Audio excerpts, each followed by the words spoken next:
Are and my computer is stuck on that screen. There I am. Hi, today is. Oh, I don't have the right date today. Oh my goodness. Fortunately, this is a group where mistakes are tolerated. Today is January 7th, which it means tomorrow is a very important day. Tomorrow is the 40th anniversary of my bar mitzvah. Oh, That's all true. right. Happy birthday. Yeah, it'll be my birthday tomorrow, the 40th anniversary of Well, my happy turning birthday. 13. So I could, huzzah. I am joined online. I love this. So this is Religion Outside the Box, in case you didn't know where you are. And I have a whole bunch of friends here with me. Let me bring that screen up. There's friends. Hi, friends. Hi. And we welcome anyone who's watching afterwards, who's watching on YouTube, who's streaming along at rotb.org. Anyone who, glad you guys are all here. Let me go back to the regular view. There we are, back to regular view. If you watched last week, I was in Bend, Oregon at a wedding, and I had to join my audio via phone, which meant that anyone who wasn't here in the Zoom room could only hear my voice, and they couldn't hear the voices of everyone else who are here. So I apologize for that. I do want to do a quick timeout to focus on Candace for a moment, because it looks, Candace, like you have a cat paw on your face at the moment. Yeah. And I just Yes, it's a common occurrence. okay. I just get to pat the paw. She's blessing you. I just Making sure you don't go away. yeah. Yeah, keep me in my place. Yeah. It's so welcome to Candace and Emily and Megan, Carol and Al and Rita and Corbin and Rob and Patricia and Candace and Chad and Lisa and Jordan and Jeff and Joe and Melissa and Ann and Nick and Joan and Loretta and Harold and Connie, whose name is not on the screen. Hi, Connie. And Bob and Alexa and Alex and Jack. And what happened to Bob?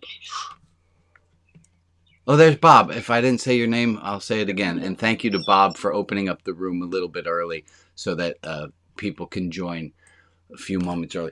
This is technically... Oh, I don't like that technically part. I'm going to erase that in the video. Today, this is Saturday, which... my brain is just questioning everything today. I'm like, well, what makes it Saturday? There's no such thing as a Saturday in nature. It's just what we're calling it. I'm going to be working with this brain today. That's a good thing. Yes. Without it would be hard. It's a Sabbath, and it's a Sabbath. Why? Because we've established it to be a Sabbath. And there is no such thing as a Sabbath in nature. This is a human-invented thing, but so are computers human-invented things. And if we can invent cars and telephones and electricity and enjoy all those things, we can also invent a thing called a Sabbath. And the idea of a Sabbath is to take some time off. And that's an idea as old as recorded history. That's even in the Ten Commandments themselves. All three versions of the Ten Commandments. I just fell down a rabbit hole of Ten Commandments in the last week. There's a set in Deuteronomy and a set in Exodus, and then there's a second set in Exodus. In case you want to impress your friends with some real trivial knowledge, in Exodus 34 is actually the only place in the Bible that refers to the Ten Commandments, and there's a list there of 10 commandments which are not what we think of when we think of the Ten Commandments. We're actually thinking of two other lists of 10 commandments. Where are those? Exodus 20 and Deuteronomy have a set of what we consider to be the Ten Commandments, and then I found that the place in the Bible where it says the Ten Commandments has a list of 10 things, but those aren't what we consider to be the Ten Commandments. Is that bizarre to anyone else? Yeah. Like the Par 10 for the and course. and the other list. So the list in Exodus 34 includes do not boil a kid in its mother's milk, and I'm glad to say I have yet to do that. But that's one of the official on the list where it says 10 commandments. Let me thank you all for being here. I see the chat is up and running already, and I thank you guys for playing nice in the chat. I do not pay attention to the chat until after I read the chat afterwards, but I can't pay attention to all of your faces and to a cat on top of Candace's head while watching the chat. So let's talk for a moment about Sabbath. If you could take a pause from a thing to make a Sabbath from it, to take a rest from it, what would you want to take a break from? If you could take a break from a thing, and let's say you could take that break from that thing at a time like this, what would you be taking a break from? Pain. Worry. Pain. Michael, ironically, is both using and decrying the thing he wants to not use on the Sabbath. Michael, show us what is the thing you would like to not use. Phone. Let me get away from my phone for an hour. Anyone else? Let's just show of hands here. Is your phone getting more and more connected to your hand? I'm having a harder and harder time getting disconnected from my phone. There's a few of us, isn't it? It's hard. It's hard to watch. It's like, oh my God, I think I do have a problem. What's something you would like to take some time off from? What else is there besides a phone? What would you like? Pain? Yeah, Candace? Alexia has her hand up. Oh, no, I don't. Well, how did that happen? Oh, so there's an automatic feature on Zoom, and some of you might have it enabled where if you keep your hand in the air for long enough, it automatically raises your virtual hand. And that drives me a little bit batty. Jack, Sabbath worry. who said worry? Rags. Rags. If you could take a break. Candace had her hand up first. I'm sorry. Okay. Folks, go ahead, Candace. And Alex, I'm gonna remove spotlights. I'm getting a little bit dizzy today. Okay. On the spotlights. So go ahead, Candace. Doing. You want to take a break from doing. What kind of things do you want to not be doing?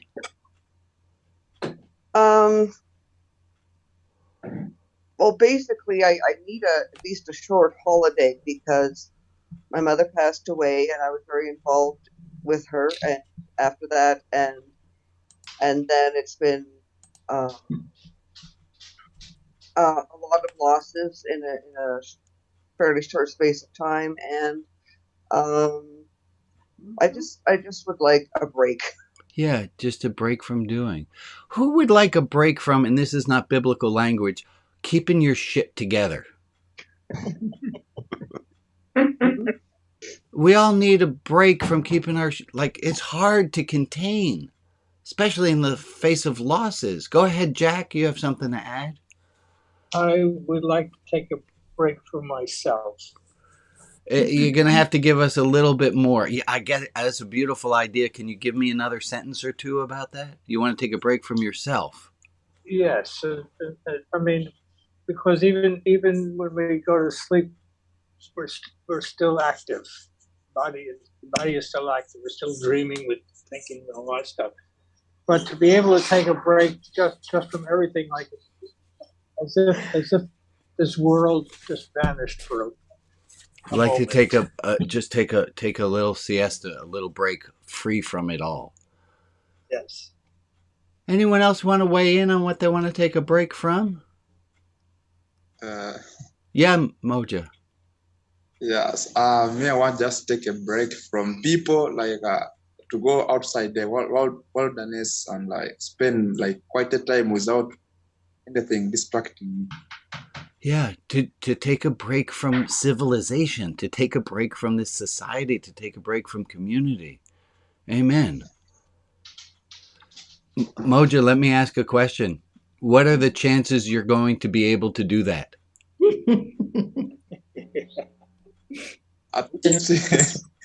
That's the rub. At least every month. Take the break. Yeah.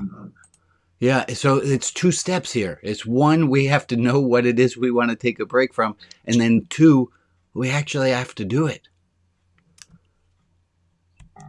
I have a card here, which I think is related.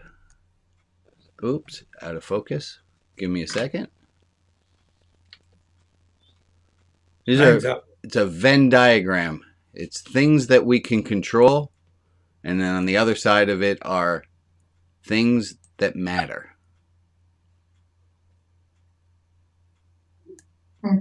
It's a tiny overlap. It is a tiny overlap, but that was also a choice of the person who drew the card, being me. I wanted to get the words in the circles, so it made for a tiny overlap. I think it's accurate. I think the tininess is accurate. Yeah. We do control a lot of things, but how many of those things are things that actually matter? Yeah. Go ahead, Carol. I used to keep Sabbath as the way it's written, and I had my comprehensive exam coming up on Monday for 5 days a week, and I was paralyzed. It was so frightening. Everything rested on these 5 examinations. Yeah. I lit my candles on Friday night, and for 25 hours, I was not at all concerned. Right. Oh. That takes some. I'm assuming that wasn't your first at bat at having a Sabbath. No, I had been keeping the Sabbath for many years, but that it could really get rid of all fear, all concern. For 25 hours, I belonged to the Sabbath. Right. That's good. That's a beautiful thing. So I'll give you all a little bit of historicalness. So Judaism, the years 200 to 500 are trying to figure out how do we live in a world where we don't have the temple anymore, and how do we deal with all the laws that are in the Torah, all the laws that are written down. How do we apply them in this world? It's in a different world, and it says you shall do no work on the Sabbath day. That's in the Bible. And then the question that people had was, well, what does that word mean? What does work mean? And the answer they came up with was that anything, and there were 39, the official list is that there were 39 different types of work associated with building the tabernacle. And that's what they defined as work. Any things that were done in the preparation of the tabernacle were considered to be work.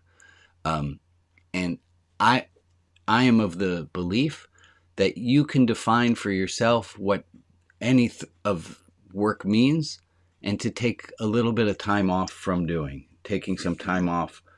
What can we control? We can control ourselves. And to define what the tabernacle is. Is it your body? Is it your... Oh, that's very interesting. They were talking literally the tabernacle in the wilderness. But what is the tabernacle for ourselves? How do we make space? Okay, good, lovely done. Welcome to people who are just joining in. I'm glad to see you.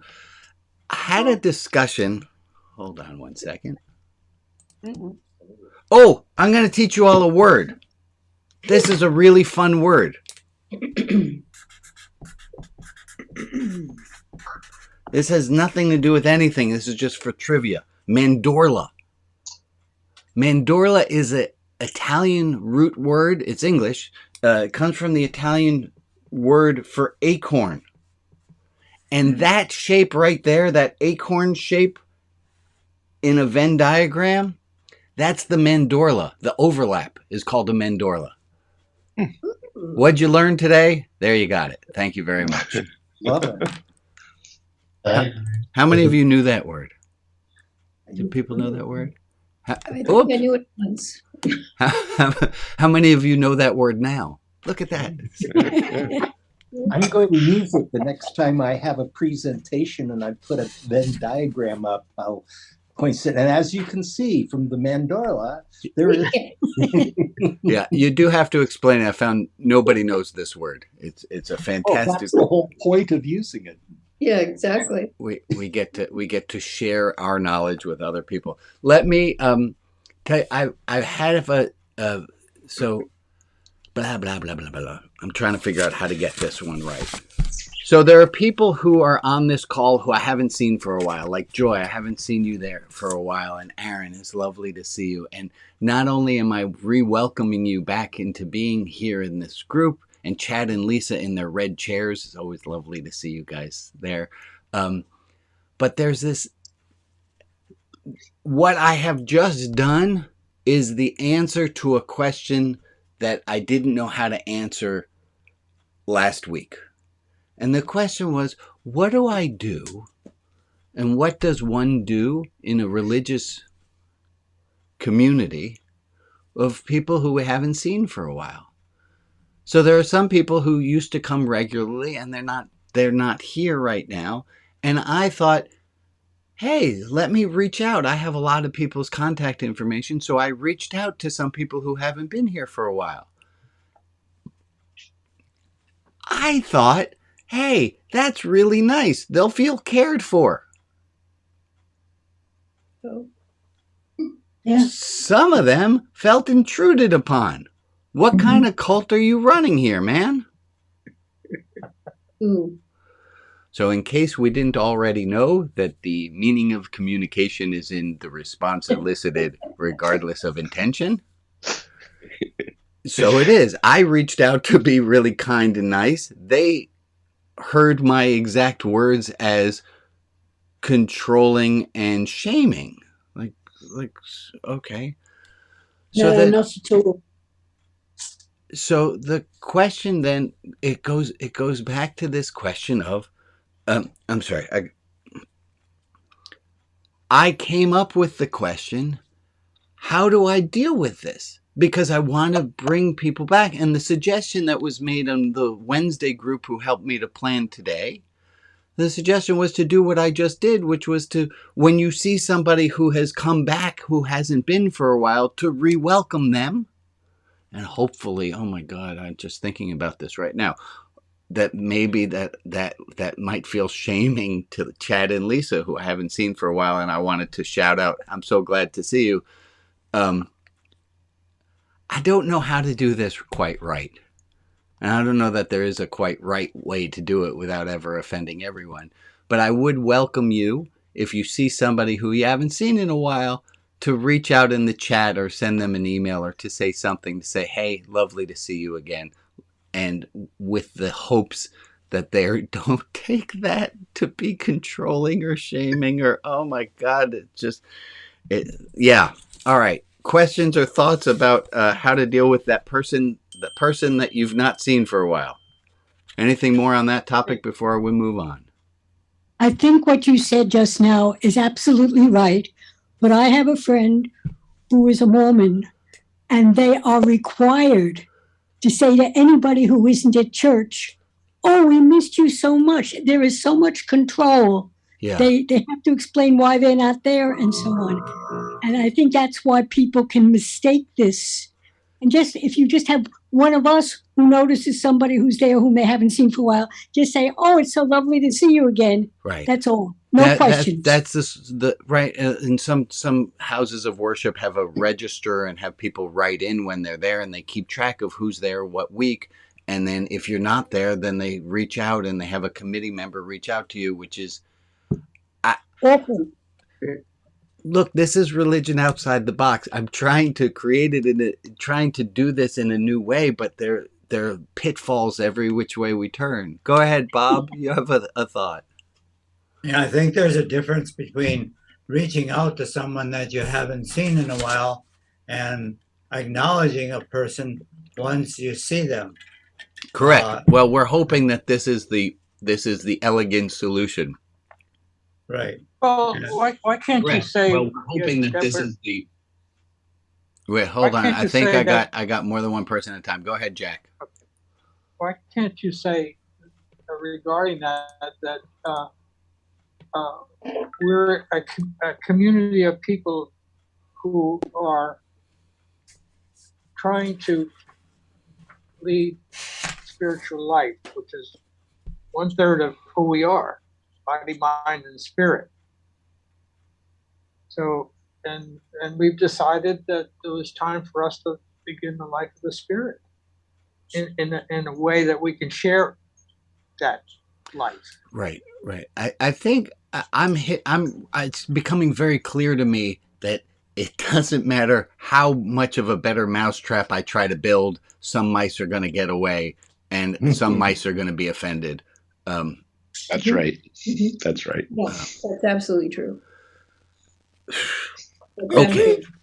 So, But you're the one who taught us that it's really fine to fail. But you're the one who taught us that it's really fine to fail. yeah. Yes. Okay. Fine to fail. Wow.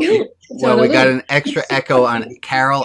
I love what you said, but I don't need to hear it 17 times. Oh my goodness. What is going on here? It's the audio version of the camera picture in picture. It is. Yeah. Well, I thank you for saying that, Carol. I think that's a really important point, is that it is okay to that we learn when we make mistakes. We learn when somebody challenges us. I should say that differently. We have a great opportunity to learn when somebody challenges us. We have a great opportunity to learn when somebody challenges us. We have a great opportunity to learn when somebody challenges us. We have a great opportunity to learn when somebody challenges us. We have a great opportunity to learn when somebody challenges us. We have a great opportunity. Alex? I think this is on your channel. Alex? I think this is on your channel. Alex? Oh my God. Oh, are we having fun yet? Oh my goodness. When you reach out. Yeah, okay, I just muted you for a second, Rabbi, and it is definitely you. Yeah, okay, I just muted you for a second, Rabbi. Sing row, row, row your boat and see what happens. Sing row, row, row your boat and see what happens. Seems to be happening to everybody. As somebody who's been away for some time, as somebody who's been away for some time, as somebody who, Alex, mute your own audio. Yeah, I think it's been you. Go ahead, Joy. I said it was just nice to be welcomed back. Yeah. Right, for you it was. Yeah. But I didn't know this was going to be the one we were talking today. But that brilliant old chestnut of a phrase. The meaning of communication is in the response elicited, regardless of intention. The meaning of communication is in the response elicited, regardless of intention. The meaning of communication is in the response elicited, regardless of intention. It doesn't matter. And yes, Joy, I'm glad that we had the same. My intention was to make you feel welcome back, and that was how you heard it. But I have no control over how my message is Received. Yeah. The intention is one thing. Boy, do I have great intentions. Anyone else have really great intentions, but those people don't understand what you were trying to say or do, and they get mad at you for it? Yeah, I think we all have that one. Oh, okay. Our audios are all fine and fixed? Not for Alex. Can put a hand in the air if you can hear me fairly normally. Put a hand in You the are air. echoing like crazy. Fairly normally. Not when you're on mute, though, Alex. Fairly normally. No, it's Not when it's you're still on mute, echoing. though, Alex. It's still echoing. Okay. I wonder who the tech support people turn to when they need tech support. I don't know what. Like, Meditate. We're gonna just move slowly I along. suggest we try and mute everyone and then unmute you. I suggest we try and mute everyone. Alex, it's only when you're unmuted that we hear the echo here. Yeah. Okay, so Alex, we're gonna mute you for right now and see how that goes. That's good. It's good for everyone except for Alex. Uh-huh. Oh, that's fascinating. Yep. Now this is like this is like a community issue. Is like, what do you do when one person can't get, like, one person's late to the plane? Does the plane still take off? It might not be the right analogy. I'm going to change. Okay, we're going to start anew, and I'm going to tell you guys a story because it's been in my pile of things to want to tell you for a while.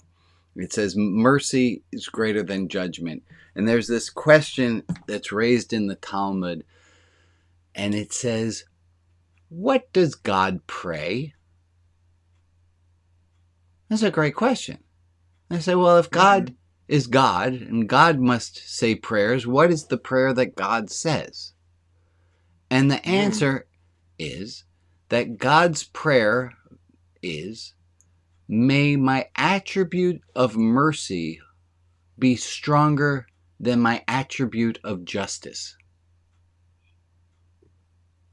That God prays to God's self, right?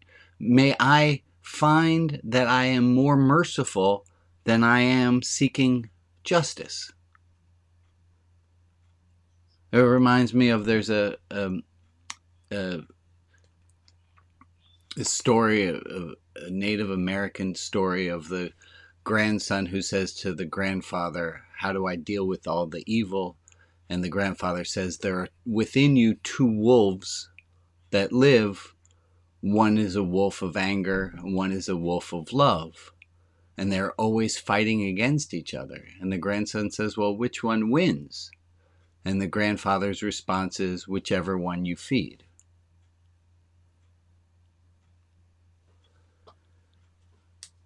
If I could ask a prayer for all of us today, it would be that our attribute of mercy overtake our attribute of justice. And that goes also for ourselves internally. When we're looking at ourselves and we made a mistake, I have a large card that I wanted to bring up. Here it is. I'm trying this phrase out. It's, hold on. There it is. I've been editing this one. And it says, instead of saying I shouldn't have done that thing, I've started saying, and it's hard to read here. It says, I've done that, and I'm going to love myself anyway. Oh, I don't like when everyone's muted. No me Everyone gusta. can unmute themselves. Yeah, so All if right. you would, let's unmute ourselves and see what happens. It feels like I'm in an airlock here. This is normal Zoom. Yeah. No, most places with groups of more than blank people ask everyone to mute. I'm finding it really. That's not my style. Yeah. I would much prefer have sound and go slower, and hear back from people, than to have it all muted and just me blather on. So I think it's lonely when everyone's muted. Yeah. I agree with you. And part of the idea of community is having something in common, and not just me, is all of us. So let me try that again. Instead of saying I shouldn't have done that thing, I've started saying, and then you have to look very small print here, I've done that, and I'm going to love myself anyway. How you guys feel with that idea? Amen. I love it. So let's try that. This is going to be our homework for next week. Go, Jeff, go. Can't it be I shouldn't have done that thing, but I'm going to love myself anyway? Say it again, Jeff. I missed the middle. Can't it be I shouldn't have done that thing, but I'm going to love myself anyway? Yeah. Yes, I say yes, avoid the maybe. should. But so what? There's something about that shouldn't word that I left out of the second part. Instead of saying I shouldn't have done that thing, I've started saying I shouldn't have done that thing and I'm going to love myself anyway, versus instead of saying I shouldn't have done that thing, I've started saying I've done that.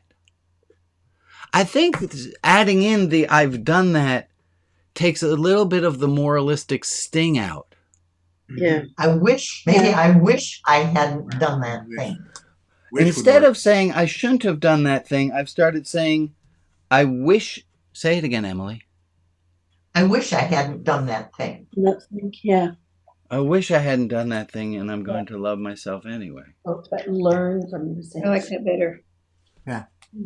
Basically. I've done it is good because it means it's done. You've accepted it. It's not. Yeah. You're not You wanna- judging it yourself. is, yeah. You want to You're not improve, though. judging Everybody yourself wants anymore. to. A little judgment is okay. Nothing would ever change if we didn't judge ourselves a little bit, at least, right? Well, you're absolutely right, but I think, my judgment of myself is already implicit in the first part. That I'm already kicking my ass. Yeah, I shouldn't. I shouldn't have done that thing. Okay, how about this?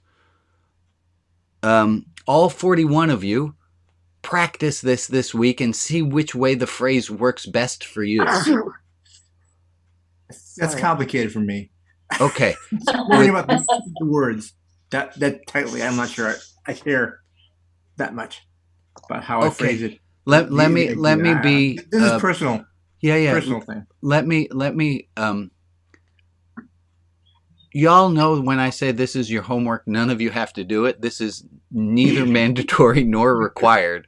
This is up to you. And I assume. I'm going to also. This is a corollary to something called Meg's Law, named after my friend Meg, who's here on screen. Meg, would you be so kind? I'm gonna change. Meg, would you be so kind as to explain Meg's Law? I can do it for you if you'd like. I'll do it. Okay. My law, as he calls it, is that once I make a decision, I make it the right decision, which means not second guessing and going ahead with the decision that was made. I discovered this law when I was building a fence and I needed a gate along the back yard, the back line of the fence. And I couldn't decide if it should be on the left or if it should be on the right. Finally, one day I decided just put the gate in and live with that. And that worked. There's a corollary to this that goes like this. I do this at restaurants. It helps you to avoid what researchers called post-decisional dissonance. That's fancy ass words, post-decisional dissonance. Post-decisional means after you made a decision, dissonance meaning it's not at the right frequency. Post-decisional dissonance simply translated is regret. Let me give you a way of doing this is when you are at a restaurant and there's a list of different foods before you that you could choose, when you find one that you would be satisfied with, stop. Just pick that one. And then that's the thing you get. Because, and this is, I think it was Dan Ariely, the researcher, who said that if you have more than one idea, if you go, oh, I could have the salmon or the chicken. Well, the chicken looks really good. Well, the salmon looks really good. And then you get the salmon and you think, oh, that chicken might have been better. But if when you're looking at the menu, you say salmon, that's good enough for me, and you stop looking, you're no longer going to be comparing your salmon to your chicken. Yeah, but I'd never get past the nachos and have nachos.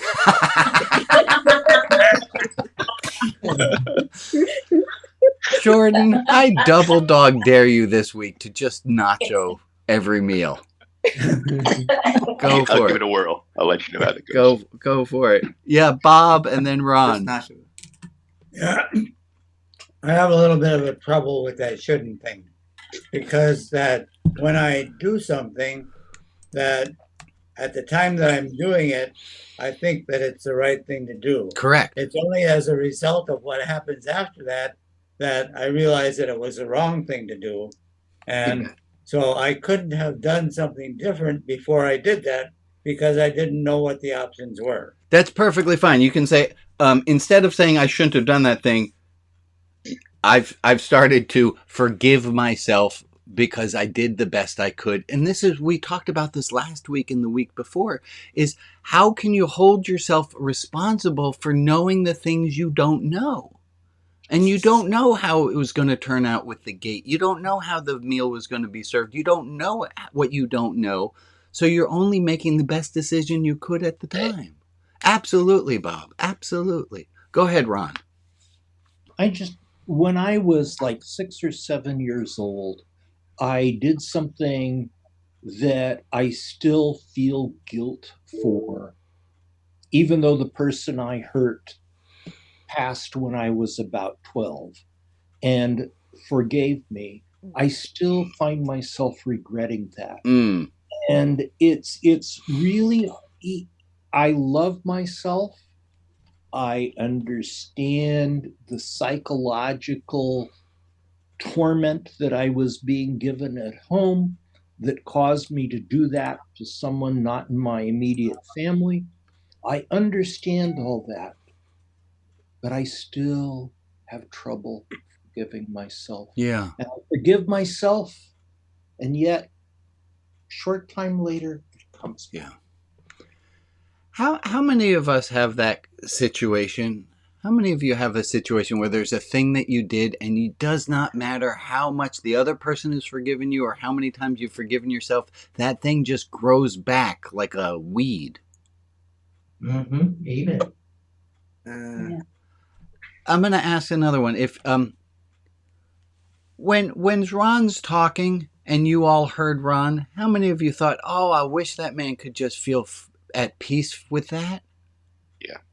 Yeah. Yeah. Mm-hmm. And can you turn that back on yourself too? Can you see that thing that you have been feeling guilty about for that long, maybe you too deserve the peace from that? Sometimes let it go seems too facile. Correct. I mean, you want them to let it go, but you can't just let it go. I mean, if you do something that you really regret and you want to stop from doing it, it's not just that easy, but sometimes it is. Yeah. That's not too complicated. I like that, Aaron. Sometimes it's that easy, and sometimes it's not. Go ahead, Al. Yeah, I was thinking maybe it's kind of like meditating. Like every time that thing comes back, it's another opportunity to forgive yourself. The same way in meditation, like every time your mind drifts and you stop being in that Zen state, it's an opportunity to get yourself back into the Zen state. Mm-hmm. It's just part of the process. Yeah. There's a Hebrew phrase that is usually translated as repent. It's not what it means. It's slightly different in Hebrew. Teshuvah. It basically literally means return. And for me, the way I found that makes sense is come back to the moment. Yeah. And be there. And every time it comes back, you need to come back. You need to learn to be okay with coming back. Thank you, Aaron. That's a great one. And if you didn't, I think it's a great etymology. That in Hebrew the word for repentance is to return. That's a great idea. A beautiful idea. I'm going to ask Maria, I have a list, but I think you might have the same list. Are you up for it? I have the list plus a few more than you probably have. Okay. I'm going to pass it to you then, my friend. Okay. This is the names of people to lift up and send positive energy to. Irene, Linda, Carol, Joe, Ken, Maudie, Doug, Ray, Patty, David, Armin, Maria and Francis, Brandon, Carolyn, Porter, Flynn, Alan Boland, Greta, Sherry, Elizabeth, Elia P. And if there is another person in our community that we can offer love and light to, please put their name in the chat and I will add them to the list. And let's take a minute of time. There's my clock. Let's take a minute of time going until 42.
Thank you all. I have 3 ideas I want to share with you today about building up a practice of patience. Patience is the inverse of anger. Very true. The more patience you have, the less anger you experience, and the less anger you expel. The more anger you have, the less patience you have. It's an inverse proportion, if I got my math right. I want to give you 3 different tools that I have used that keep me from getting angry at the wrong person, at the wrong time, in the wrong amount, and for the wrong reason. First, a quick little, this is a work of Aristotle and Niconomian, I can't say that word, ethics, talks about anger. And it says, anyone can be angry, that is easy. But to be angry at the right person, at the right time, in the right amount, and for the right reason. That's a picture of a raisin. I didn't know how to draw a reason. Anyone can be angry, he says. But to be angry at the right person, in the right time, the right amount, and for the right reason, that is not easy, nor is it something everyone can do. That's a golden meme. Meme. Sorry.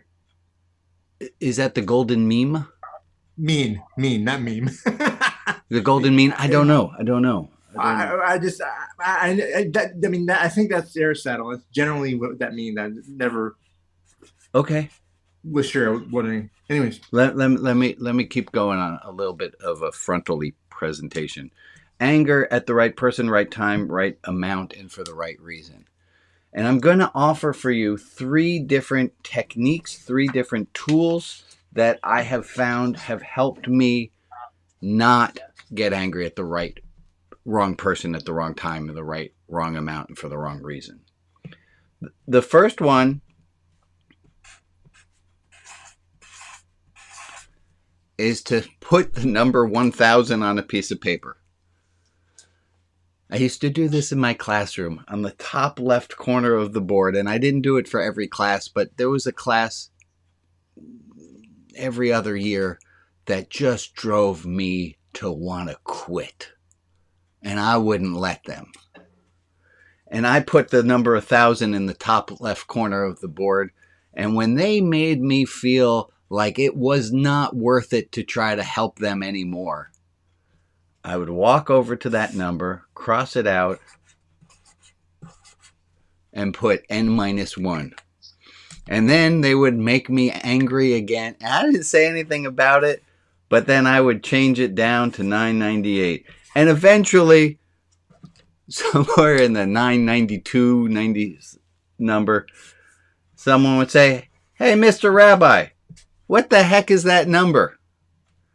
And I say, "Well, that is the number of times that I have until I quit."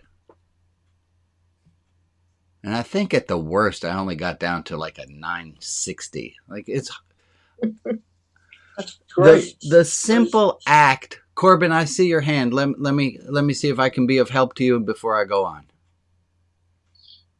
Oh, I just wanted to add, at one point, I don't remember who I learned it from, but I remember somebody saying that there's maybe no such thing as anger. It's a collection or a mess of other emotions. And it's helpful to try and pull apart what those are and what's creating that feeling of anger. Well, thank you. I'd love to get into what anger is, and it is a natural emotion. All animals have it. We are animals. We get angry. It's there for a purpose. I don't want to. I'm gonna parking lot that for another time. Thank you. So the very act of walking. A lot of this is cognitive behavioral therapy. Is that instead of getting angry, I had my brain go, "Oh, I'm really angry."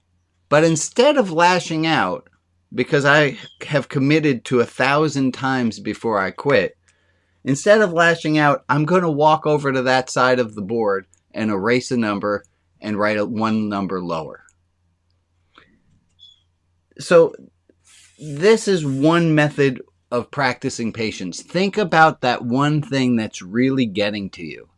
Is it, I don't know, your kid's not unloading the dishwasher? Because that one's really pushing my buttons these days. And I didn't think of it until right now. I'm going to put a little index card above the dishwasher, and I'm going to start my little numbering system. I'm going to wait for one of those punk kids to ask me, "Dad, what the..." I don't know if they might not even ask until I get to 940, but whatever. But the idea is to take a break. Instead, there's a train that leaves the station. The anger train leaves the station quite quickly.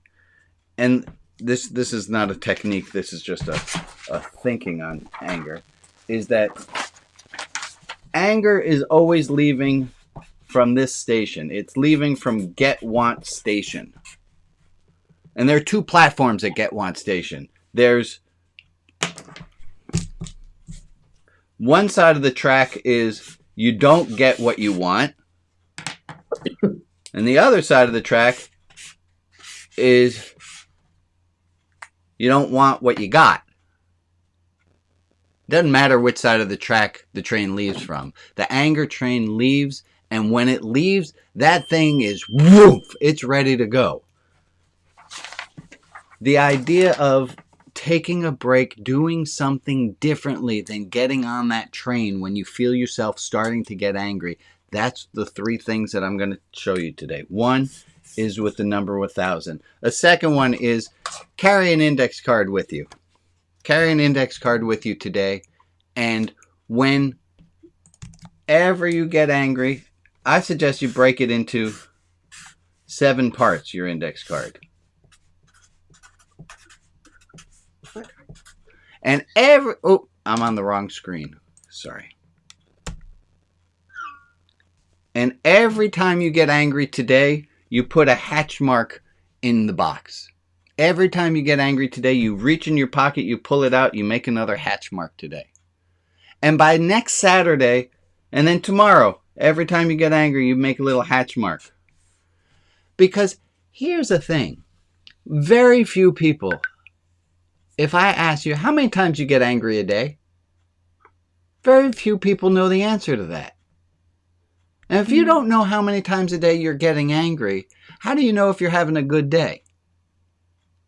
How do you know if you're having a bad day? So I suggest you, and then the next day you say, oh, today was a really bad day. Oh, today was an all right day. Again, it's the simple act. It's the simple thing of taking the card out of your wallet, taking the card out of your pocket, wherever you're keeping track. Instead of just going to anger, and you're not making a note of why you got angry or what time you got angry or who was at fault. All you're doing is making a note. And it's that simple act. Is cognitive behavioral therapy here. It's a very simple act of going and reaching for that card instead of reaching for the knife. Okay, that's a little violent. Let's not go there. And the last one, this is one of my favorite ones, and it's a new year, so I know I haven't taught this one this year yet. I'm going to do this one. Who remembers Me and the Tissue? Me and the Tissue goes like this. Yeah. I take my nose, I blow my nose in a tissue. And then I say, hey, Meg, would you like this tissue? And Meg says, No, thank you. next time someone does something that really goes to irk you, you reach in your pocket and you touch the no thank you tissue. And instead of getting angry at that person, you just think, no thank you. I don't need to take that person's gifts. The story that goes along with this was taught to me by my Buddhist teacher, Nagi. And he tells the story of the Buddha. And the Buddha was out talking, giving a talk somewhere. And a woman came up and started yelling at the Buddha because her son had started to follow the Buddha instead of taking care of her. And she's screaming at the Buddha, who do you think you are? Blah, blah, blah, blah, blah. Spittle and anger and blah, rage. And the Buddha doesn't say anything. He just listens. And after she gets all of her vile and vitriol out, she goes on her way. Oh, in the story, though, it's important to note the Buddha says to his to her son, his disciple, you go home and you take care of your mom. That's what you need to be doing more than following me. And the disciples say, why didn't you say to her, your son's on this wonderful quest. Your son is here to learn. Your son is a light in the world. Your son is going to help bring about a messianic age. Or why did you not defend yourself? And the Buddha's response is, I need not take her gifts. Somebody offers you anger. Meeting anger with anger. That's a Martin Luther King Jr. quote. Darkness cannot dispel darkness. Only light can do that. Hatred cannot dispel hatred. Only love can do that. Somebody comes at you with anger. You take it. You have your tissue at the ready. That's in your pocket. Someone comes at you with anger. You just touch your little touchstone tissue. That's a great phrase, touchstone tissue. I'm going to start marketing those. You're going to touch your little touchstone tissue, and you're going to say, I need not take their gifts. I need not respond to anger with anger. And I can imagine a world in which we stop responding to anger with anger, where we stop responding to hatred with hatred. We can respond with disappointment. We can respond with anger. Let me change my words. We can respond with anger, but only the proper kind of anger where we're getting angry at the right person, the right time, the right amount, and for the right reason. We're not coming at anger with vitriol. We're not adding kerosene to a fire and wondering why it's not going out. Okay, I did my little 3 pieces on 3 techniques that might help us to not have so much anger. Questions, thoughts? Yeah, Jack? I don't know where I got this from, but the question, what is anger? The response was, anger is the fume of the emotional mind. Jack, there are too many beautiful birds chirping around you, and I couldn't hear what you said. The question was, what is anger? And the response was, anger is the fume of the emotional mind. Fume, F-U-M-E? Yeah. Is the fume of the emotional mind. All right. Anger's got some really good qualities to it. It protects us. It lets us know that we're saying no. We don't like that. Anger is fine. There are many. Anger is healthy if we do it in a healthy way. But so often we don't. Okay. I have some announcements to make today. I need to find them. Here are my announcements for the day.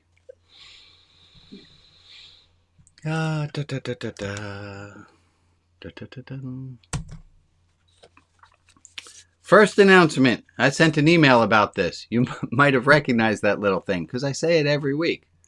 It's okay not to be okay. It's so important. It's so important, especially if where you are living right now, it is wintertime. It is hard. Life is hard. It's okay not to be okay. A few other announcements. Thank you to Bob for running the Show Up Early Club. If you want to join before the service begins, at a half hour beforehand, Bob is there. We're working on a Google Doc. These are not meant for you to read. This is just my little notes. Working on a Google Doc with lots of the lessons that I teach and trying to keep it current with the 2023 with everything that is taught in each service, and more to come on that. I thank you, Maria, for helping me, and thank you, Ron, for doing helping to show me where there were mistakes in it and what needed to be expanded upon. And I think I hit that one today. Thank you to Anne and to Jess, who are helping us. We have a clubhouse right now on a network called the Mighty Network, and that is got some issues going with it that we do not like. So we're trying to rebuild and make a religion outside the box clubhouse. Right now we are also on Facebook, but that's got issues too. So we're trying to build a perfect utopian space that everyone will like every feature of, and that should be coming around very soon. A little redefine perfect. Define utopia, because I'm thinking of the X-Files episode where everything's utopia perfect. was where no one existed because no one can, and not everyone can like everything. It will not be perfect. I guarantee it will not be perfect. I don't and know. I'm okay with that. Yeah, thank you, Anne. Folks, my tongue was firmly within my cheek while I was speaking. If you have contact information for our friend Michael, who has shown up a number of times, his mom passed away a few weeks ago, and it would mean a lot to him. I have a note here that says book update. I am almost ready to send my manuscript back to the editor. It is kicking my butt, this book. It is fantastic. Please stay tuned. It will be done this year, which is easy to say on January 7th. But that should be done this year. I got a card in the mail from James, who's our friend who's in prison, that for two things. One, to tell you, if you would like the best pen pal in the world, James is a wonderful pen pal. He is in... Alex, are you able to put his address in the chat? If you've never written to him, pop him a postcard, say hi. He would love to write back to you. He ain't got much to do. The other thing, the reason I showed this, and this was tomorrow is my birthday, and I'll tell you what I would like for my birthday. I would like, if you would, and you don't have to, of course, this is optional. Hold on, there's a little bit of an echo happening over here. We got it. I would love, and I'm stammering and changing the topic and moving around because I'm feeling like I don't want to ask for the thing that I want, but I really want to ask for the thing that I want. So I'm going to model doing that. And I feel like throwing up, but just a little bit. And won't my therapist be proud of me? Here we go. Oh, I'm in. I'm not backing down. Just. Yeah, it's okay to not be okay. It's okay. I would love if you would send me an email tomorrow telling me something that I taught you or telling me what I mean to you. I love to read that. I can't get enough of those notes. And that would be dear to me. So I used to ask that every year when I turned 30. I started asking people to write me notes about what I meant to them. And then it petered out after, I don't know, 10, 15 years of doing that. So if you would do that, I would appreciate it. Last announcement. Thank you to all people who have made donations to Religion Outside the Box in the past. That's how this keeps going. It's appreciated, and I really, I feel like I'm the luckiest rabbi in the world. I get to have a congregation that has 2 ex-Capuchin monks in it, an Episcopal priest. Like, what rabbi gets 3? I got 3 ex-Capuchin monks in. I got Jews. I have non-Jews. I have a lot of Canadians. I have at least 1 lawyer on the call. It's just fantastic.